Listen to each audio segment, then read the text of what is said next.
I feel like I always bring it in, so I want you to bring it in. You want me to bring it in this time? That's so unorthodox, John. Okay. Welcome to the May 12th edition of Transitions. How was that, John? Is that up to par? Beautiful. Callie, we're here live at the Borders at 81 North Bethlehem Pike, like we are every Thursday, and we got a chock-full episode. A show. Chock-full of things. Janene will be interviewing Liam Neeson. I'm kidding. Jonathan Smith, who recently played Aslan in a theater production of The Lion, the Witch, and the Wardrobe. What else we got, Callie? Well, we're talking about Facebook and its effects on, career, what we think about it, the recent research that was released on it, and actually just as of today, I read in the news that Facebook is actually in a little legal trouble with Google. Yep. Yeah, so we'll be talking about that too. Absolutely. Later, Callie, we'll also be talking with Dan, our current events and sports correspondent, who'll be talking about the Phillies and the Flyers and the battles between the players and the coaches. He'll also be unveiling the new segment about the NBA playoffs as well. We got some Phillies love in the house tonight, by the way. It's called Phils. I was actually watching the Union game last night, though. It was pretty good. Anybody watch the Union? Who's the Union? Who's the Soccer Union? team. No. Oh, they're great, and the games are awesome. It's soccer in America. No one listens to it. Oh, they're awesome. Okay, they're great. And relationship segment, we're talking about meeting your boyfriend or girlfriend's friends and the recent split of Arnold Schwarzenegger and Maria Shriver, yeah. Yeah. Yikes. And then, as always, Janene will take us out with what's on tap for the weekend. So She will. Under 60 seconds, maybe? Under 60 seconds again? I don't know. We'll have to wait and see. You can find out all this and more online at transitionsradio.com. Where else can they find us, You Charlie? can find us on Facebook, Jumpstart This Productions, and Transitions Radio. Type in either of those. And on the Twitter at TransitionsR. And be sure to check us out every Friday from 4 to 5 p.m. on 89.1 FM, WYBF, coming out of Radnor, Pennsylvania, Cabrini College. That's right. So we have a great show for you. Hope you enjoy it. And let's take it over to Janene and meet this Liam. This Liam Neeson, Jonathan Smith, Aslan combination. Janene, take it away. Hi everyone, I am Janene Gibbons, and tonight on And Lights Up, we have actor Jonathan Smith with us. So give it up for Jonathan, everyone.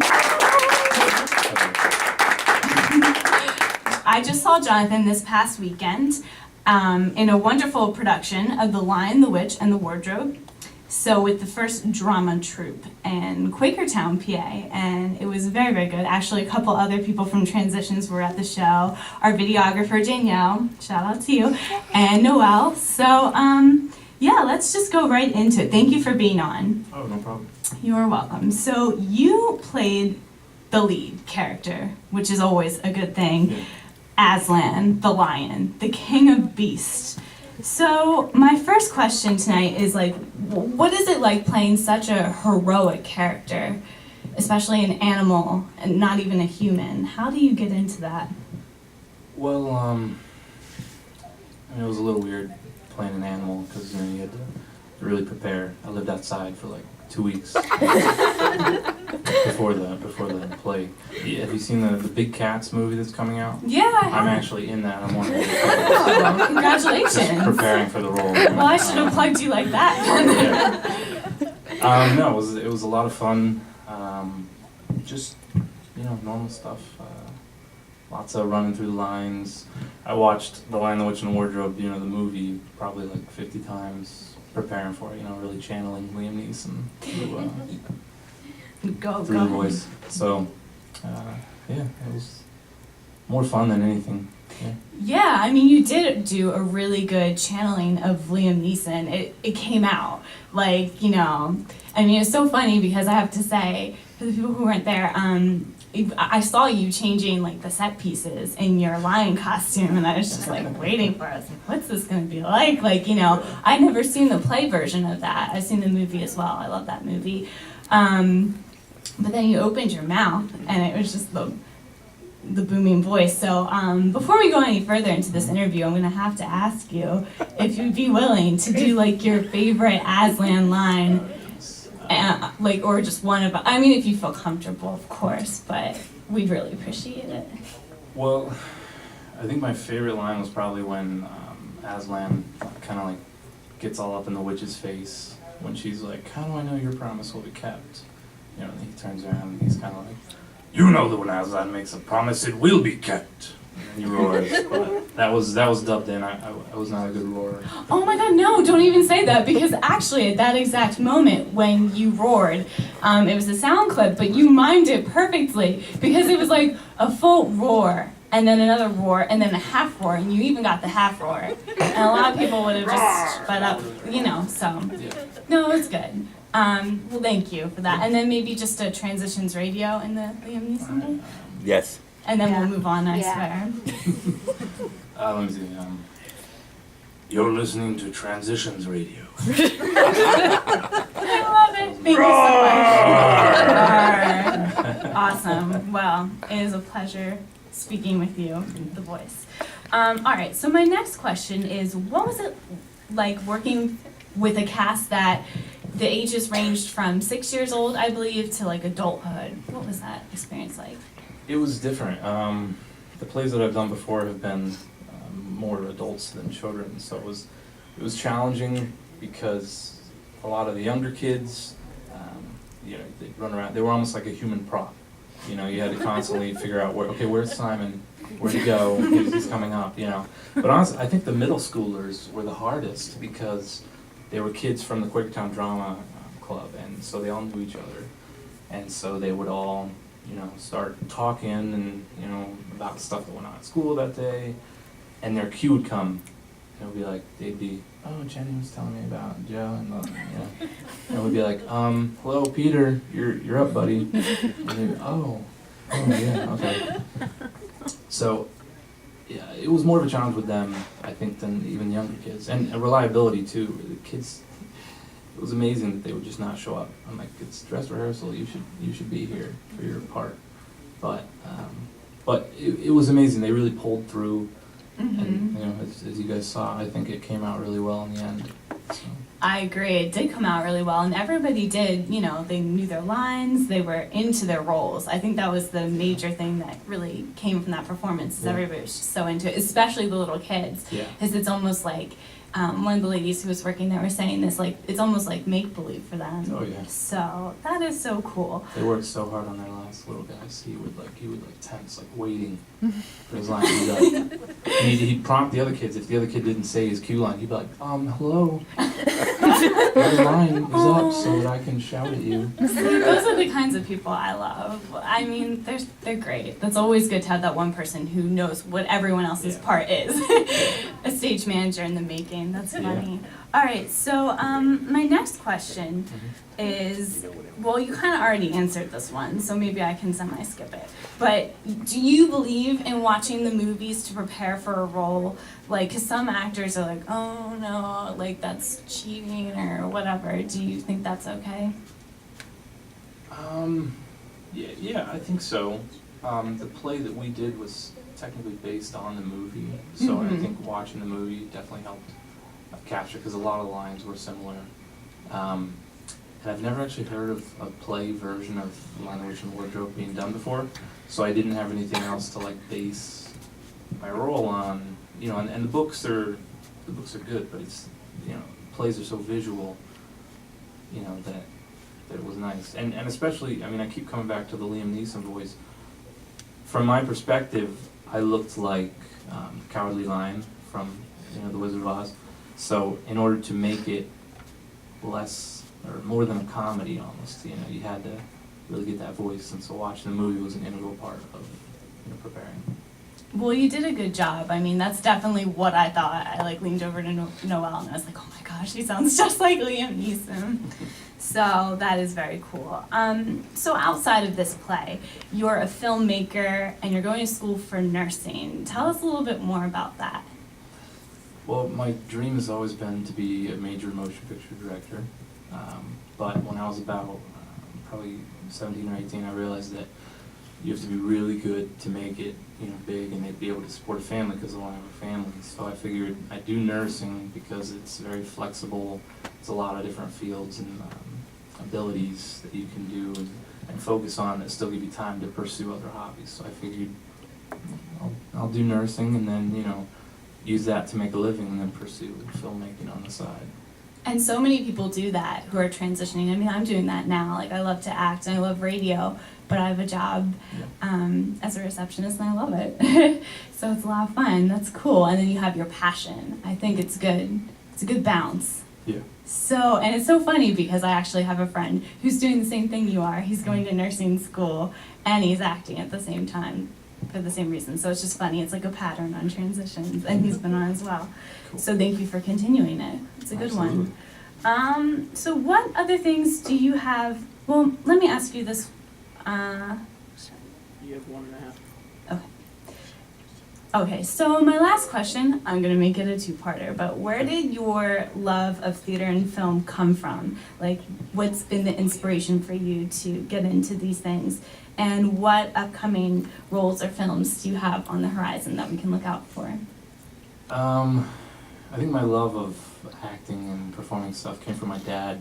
He did a lot of community theater, and he was actually a stand-up comedian back in the days, way back when the dinosaurs roamed the earth. But so I think my love came from that, from watching him grow up, because he's all about performing, and he's the life of the party, telling jokes and stuff. So I think my love came from that, and upcoming roles were the first Drama Troupe is doing Miracle on 34th Street in the fall. So come out to that. I don't know who I'll be yet. Hopefully the little girl. Yeah, I'm hoping for it, but I don't know.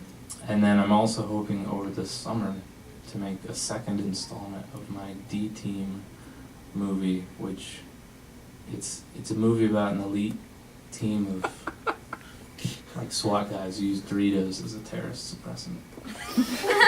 Wow, Yeah. that's amazing. If they could do that, the world would be a better place. I know, it would be amazing. Wow. It's so cheap. Yeah, exactly. Very good for the economy, too. Yeah. Awesome. Well, thank you so much for being on. It's been a pleasure, and good luck to you. One last thing. Okay. Do you have any advice for people going into the entertainment industry? What's your advice, basically? Just get into it, talk to people. There's all kinds of resources on the internet, but get into it and don't be ashamed of it, like invite your friends to come out and see you perform, make it big and make it loud. Make it roar. Yeah, make it roar. All right, well, Roar. thank you so much. That was Jonathan Smith. I'm Janene Gibbons.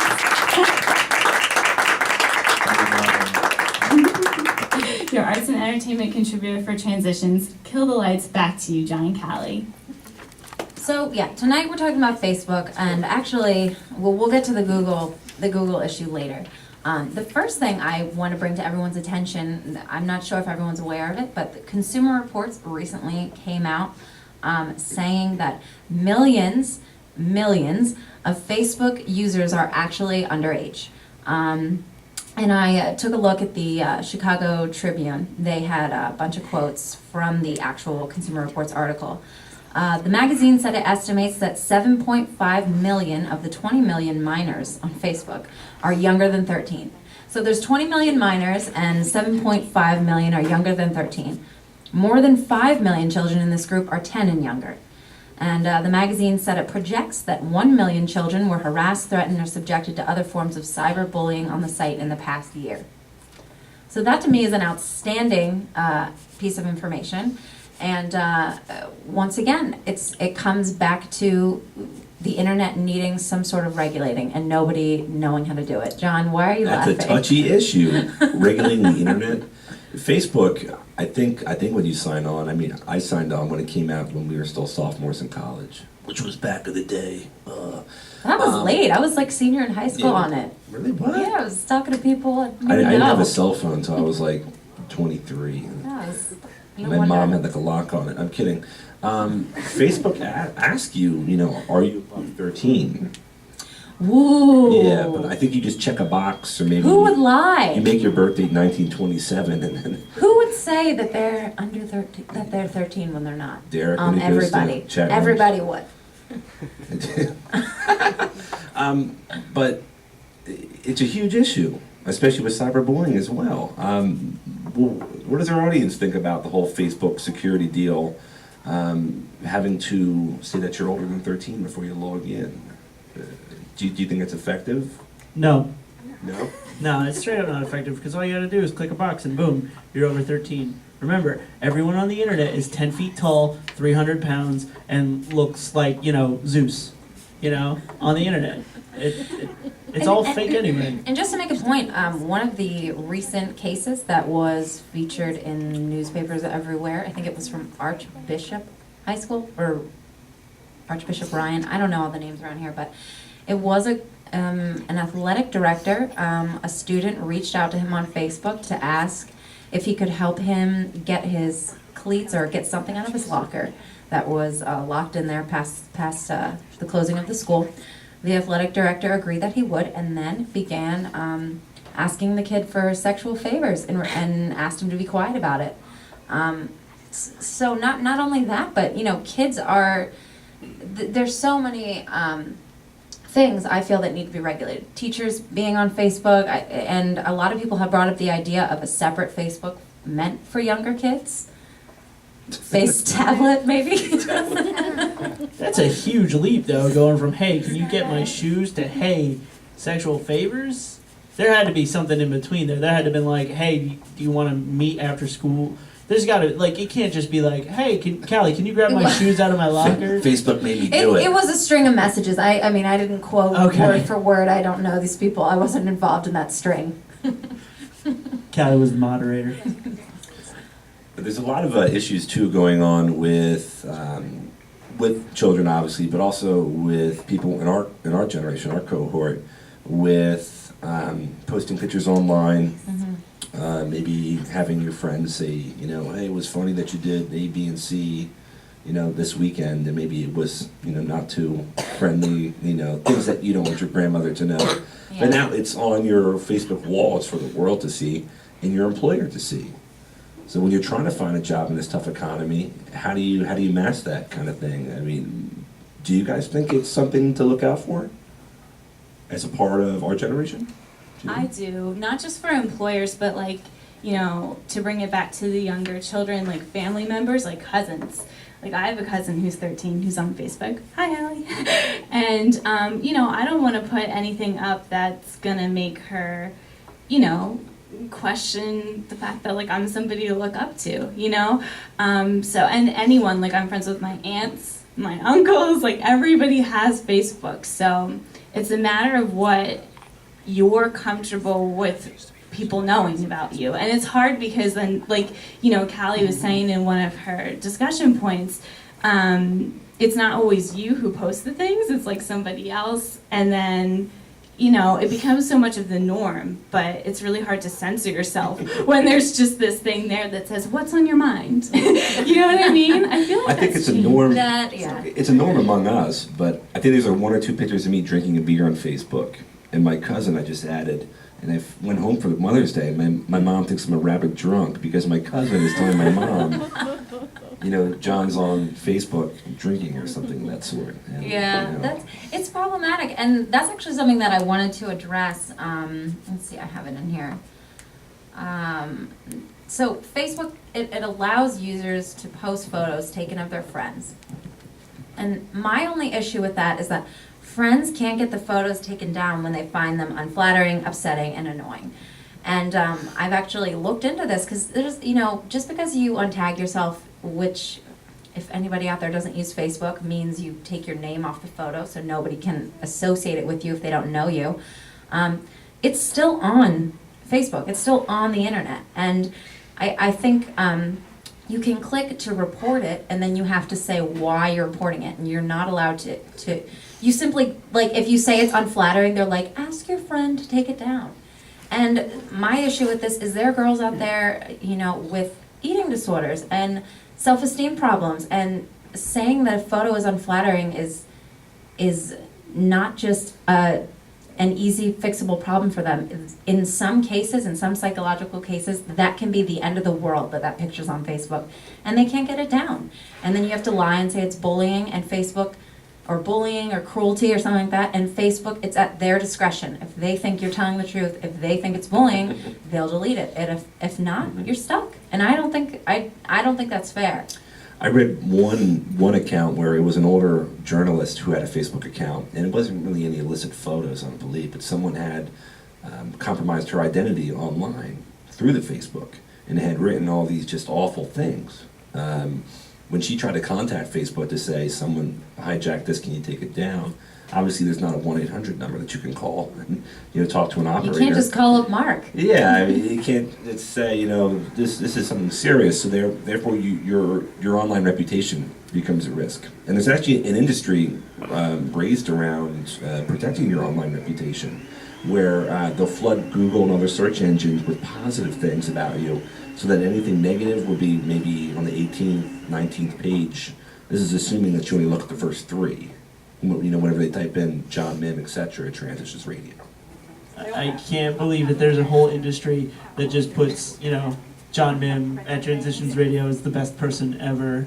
I can't believe that it's come to that point where we need people, we pay people to make up stuff about our made-up lives on Facebook. I don't know if I see it as that, but... I mean, there's a certain amount of...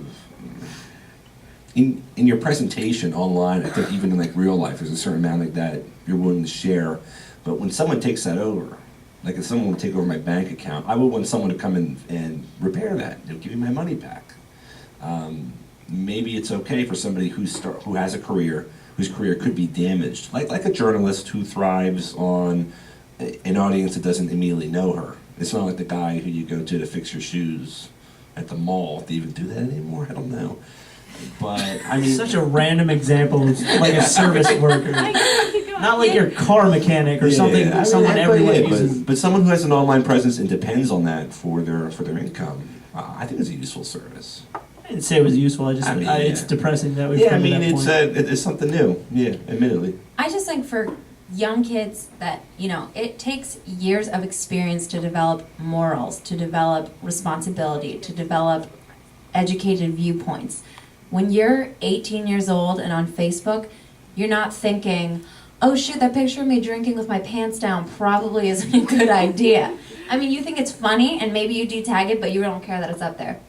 Later, when you're 24 and you're trying to become a journalist or, somebody, maybe a public figure, maybe a lawyer, if anybody ever has a beef with you, if you will, like a vengeance out to get you, pull that picture. If you're a public figure, you're done. And that type of stuff is scary. And I think that young kids should be protected from that. They should understand anything that goes on here is going to come out to get you later. Which is why I want to transition to my next point here is the idea of doing what I call a Facebook purge and getting rid of people you don't want to view your profile anymore. I personally have gone through my Facebook and gotten rid of hundreds of friends.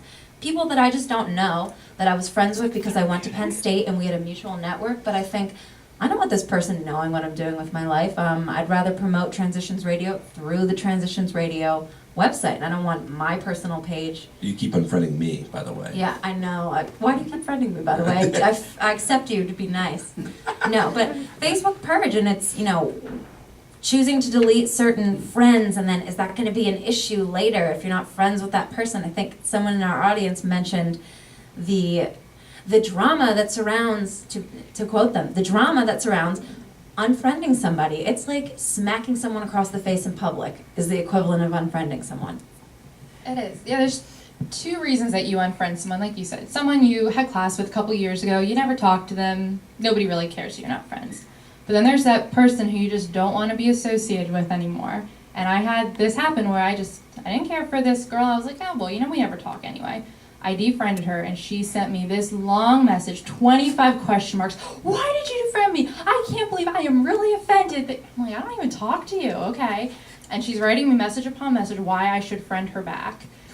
And I said, okay. And I friended her for another year. She never spoke to me on Facebook, but she had to be my friend for whatever reason. And I just defriended her again. Thankfully, haven't heard anything back But you almost wonder, are they just looking at my profile because they're creeping, they want to find news, not because they really care about my life, but because they want to look at something, they want to find something juicy, want to keep up with the gossip. And that's not a real friend, just a Facebook creeper. It's a gossip forum. I mean, how many times a day do you hear somebody say, "Oh, did you see on Facebook so-and-so's pregnant?" And that's what it becomes. And the things that I've seen on Facebook have honestly disgusted me. I've seen fights between boyfriends and girlfriends. I recently saw a girl I know posting several, status updates about somebody stabbing her in the back and how two can play at this game.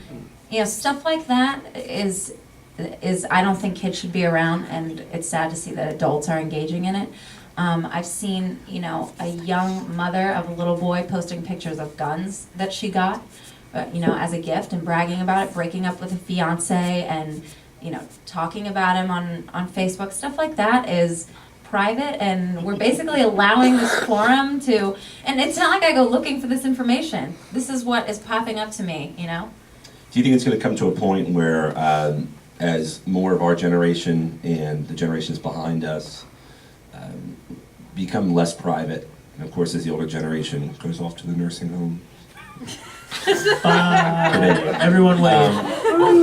I'm kidding, but do you think it's going to become less of an issue since there's no longer this idea of a privacy barrier? Will we still always have that to a certain degree, or will it just diminish and we just all share whatever's on our minds? The media is the social networking is going to be a growing problem. It's a new platform for bullying. It's a new platform for making fun of people. It's easy to post videos and pictures, and you can have somebody tormented by hundreds of people within minutes.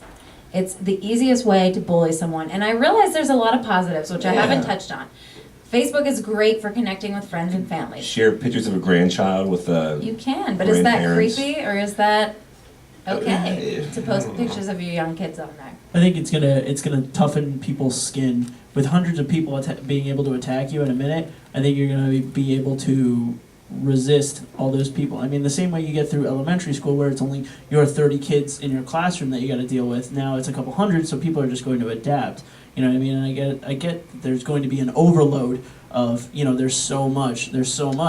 People's skins are just going to have to get thicker, or they're just going to fall apart to begin with. I think it's going to result in somebody from our generation writing a parenting book on how to parent Facebook. Because you're going to deal with kids who are not coming home saying, so-and-so stuck gum in my hair. You're going to have kids coming home say, so-and-so posted this We're and We're 50 in a people Borders. I commented guarantee on you it. there's already some book like that. So, intern, go. That's why we have an intern. I'm going to do this, kind of piggyback this to my segment next week, where I'm going to talk about athletes using Facebook and Twitter. And I'll tell you what, if you are a sports agent, Twitter and Facebook are a public relations nightmare, because you have these uneducated athletes spouting off whatever they want to talk about, and then the agents are just like, I cannot believe, like when Adrian Peterson compared his job as a running back to being a slave in the South. Yeah. Like, like if you're his agent, you just got to be like, oh my God.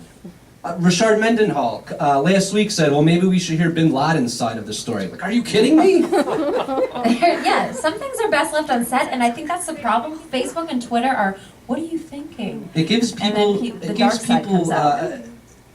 people like that feel like that their opinion now matters because they have this many people following. When really, who gives a crap what Rashard Mendenhall thinks about anything? Your job is to run fast.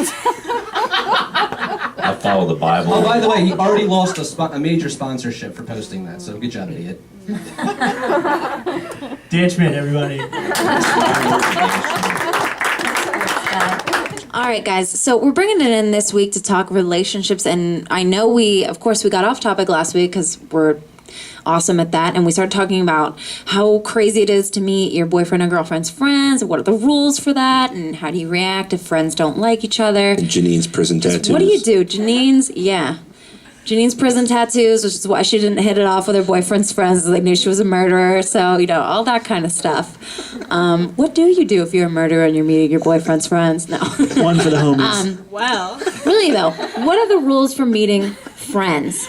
And this is such a broad topic, but it's such an important one. It's so nerve-wracking when you have to meet, your boyfriend's friends and you hoping they approve of you. To put on a good face, huh? It's awful. It's hard, and like you don't, you're still like when a relationship is new, you're still getting to know that other person, and then all these other group of people come in, and you don't want to make. Of course, you're going to have an initial impression, but you don't want to necessarily judge the person. And you're like, if you get a bad vibe, do you go with that bad vibe, or do you say, oh no, this is just me being like, insecure or not comfortable yet in this new surrounding. So it's really difficult sometimes. And I think the more difficult it is right away, that's definitely an indicator for you to know about the relationship sometimes, because if you're not comfortable, I feel, with a person's friends, after a while especially, you're probably not comfortable with that person. There's something amiss there, which is something I've learned. So I think there's kind of two ways that meeting the friends goes. I think number one, you either are so comfortable with your boyfriend or girlfriend and you know them so well that meeting them, and they support you as much as you support them, that meeting their friends is, they've already told their friends all about you, and their friends are hoping and assuming they're going to like you. And then there's number two, where you sort of just started dating this person, you don't know them, that well, but you know them enough to be dating them, and you meet their friends, and you're not fully comfortable with your boyfriend or girlfriend yet, so you're not fully comfortable with their friends, and you just try to be this person to get people to like you, and then you wonder if you're coming off as yourself to your boyfriend or girlfriend. When I meet my girlfriend's friends, I always try to wear a low-cut top. And something short, too. I find it helps to kind of loosen things up. And shoes that match your eyes? Oh, yeah, definitely. Big long boots. So kind of Nice. it helps to loosen things up and get conversation started. But it can definitely be nerve-wracking. But I like what Janene said. If you hang out with the people, that you kind of become who you hang out with. So if you're meeting her friends and they're just kind of total weirdos, you got to wonder, well, why is she hanging out with them? She must be a total weirdo. Yeah, exactly. So I have to say, though, that I think for girls are so different around their girlfriends than they are their boyfriend. Because girls can be silly and weird around their girlfriends, and they can do stuff that they can't do around their boyfriends. Does anybody agree with me? I agree with that. I think I'm much weirder around my friends than I am around guys. Or sometimes, so. I mean, my mom used to say to me, I hope you're not this weird around boys. She would say that to me. And I'd be like, they should like me for who I am, because I'm really weird. I don't know about anyone else, but I'm the catalyst. If my friends have a new girlfriend and then they can get through me, if I give them the stamp of approval, then they're officially allowed to not be harassed. I don't know if it is for anybody else, but I am like the gatekeeper. I'm the gatekeeper to the circle of the friends that I hold. So if someone new tries to come in, I'm the one that Someone new coming in tries to harass your girlfriend? No. Derek's girlfriend is here. Yeah. I want her perspective on meeting your friends, what that was like. Meeting you, first of all. Oh, yeah, come on. I want to know what she thought. She's gonna hate me. And about you meeting her friends. We gotta use it when we can get it. So tell us about meeting Derek for the first time. Well, I met Derek and I worked with his friends, so I already knew his friends. But once I was actually accepted, it got even more difficult because all they wanted to do was judge me and say, why is she doing that? What's wrong with her? It created a whole lot of drama. You met Derek while you were working with his friends? Yeah. Where at? At a restaurant. A little Italian place. So what, Derek came in for a bowl of spaghetti bolognese and... No, he was working I too. worked there too. Oh. Was it like Lady and the Tramp where you're sharing a bowl of spaghetti No, he wouldn't bolognese? leave me alone. Oh, I could see that. He was just staring at you while he was cooking or washing the dishes? He was a delivery driver, so he would come in every now and then and not leave me alone. I see. Oh, romance at its finest, Annoyance leads to love.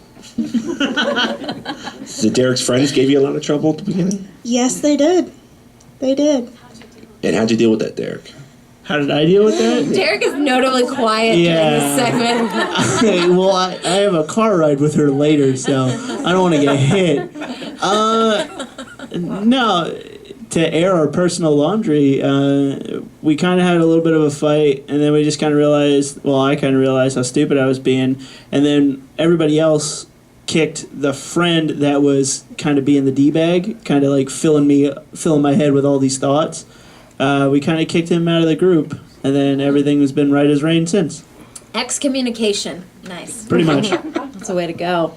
No, and the silver lining to that is that the friend that did kicked out, all the other friends that the other person like converted them to, they've actually come back to me. I'm like, I'm so sorry. I didn't mean to be like that.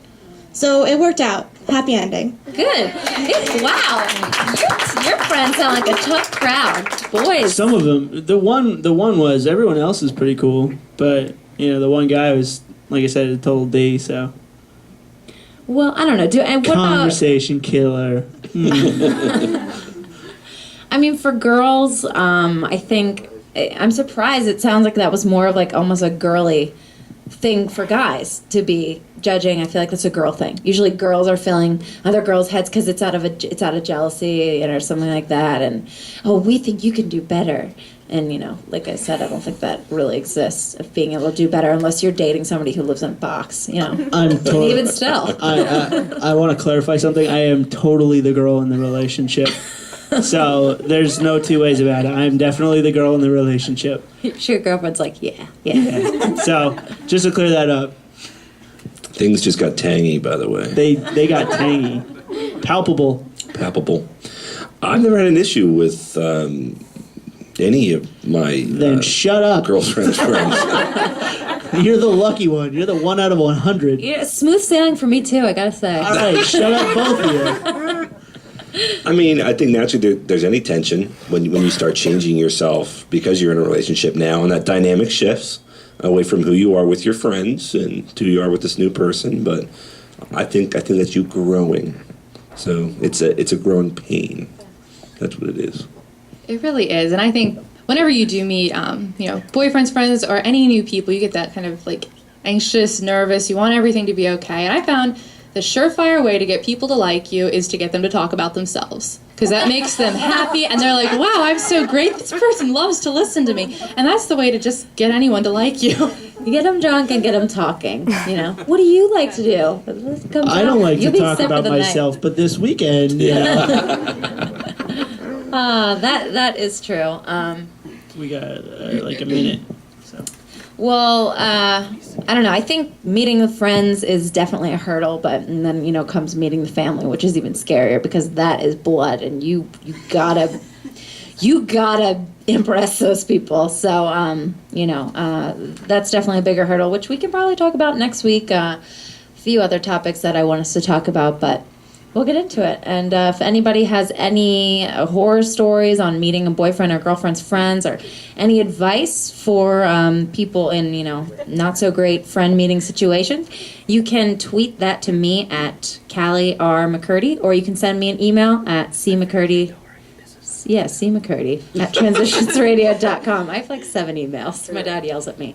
As long as it's not creepy. As long as it's not creepy. And on to the final subject, Schwarzenegger and Maria Shriver. Yeah, Schwarzenegger and Maria Shriver might be getting a divorce. That's all we're going to cover. Apparently this has been going on for a while, and Maria's been upset for years into the marriage, even when Arnold was running for governor. Oh, no. What will she do? The governor. Will they work it out? Or is this over? Just to let people know that this is actually happening. We're not going to do anything else about it. That's all we're going to tell you. This is actually happening. If you want to pay attention to it. This is real. Go to E! News or something. Check it out. All right. Thank you to everybody for tuning in this week, and of course to Jonathan Smith, or Liam, as I should say, for coming on the show and talking to us about his role. Hopefully we can catch him in upcoming plays. And thanks to Derek's girlfriend coming on and airing that dirty laundry for us, and obviously giving us a good platform to go by when you get in that situation. And we talked about Facebook and Google and privacy, which is ongoing. I'm sure we'll touch upon that We'll as always well. be talking about it. Dan always gave us a great look into what's going on with the Phillies and the the flyers as well. I'm looking for Dan to give me an update on, like, you know, I think they have the puppy ball and the kitty ball. Are they have practice for that? You're gonna be waiting a while. We'll be waiting a while. All right. I guess those events are too big to get access to. No, but be sure to check us out online at www.transitionsradio.com. Facebook.com/transitionsradio. And the Twitter at TransitionsR. And every Friday from 4 to 5 p.m. on WYBF FM, The Burn, out of Radnor, Pennsylvania. Thanks for listening. I'm Callie McCurdy. And I'm John Mim. And thanks for listening to Transitions.